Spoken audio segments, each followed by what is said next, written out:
La classification périodique réunit tous les éléments chimiques connus dans l'ordre croissant de leur numéro atomique. Les atomes d'un même groupe ont tous le même nombre d'électrons sur leur couche électronique externe. Le nombre de couches électroniques augmente d'une ligne à l'autre. Les atomes d'une même période voient leur couche électronique externe se remplir d'une colonne à l'autre. En même temps, leur taille diminue car un plus grand nombre de protons au sein du noyau attire les électrons.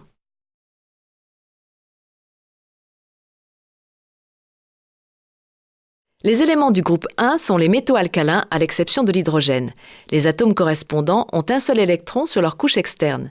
Ils ont tendance à le perdre, c'est pourquoi ils sont très réactifs. Ils se lient notamment avec les éléments du groupe 7. Les éléments du groupe 8 sont des gaz rares ou nobles. La couche électronique externe de leurs atomes est remplie.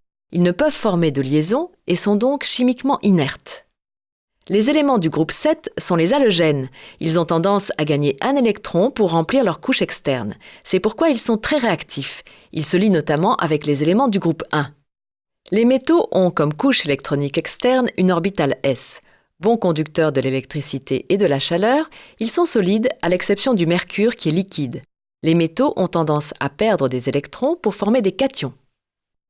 Les métaux de transition ont comme couche électronique externe une orbitale d. Sa complexité confère aux atomes la propriété de former différentes sortes d'ions. Les lanthanides et actinides ont comme couche électronique externe une orbitale f. Une grande partie des actinides sont des éléments artificiels.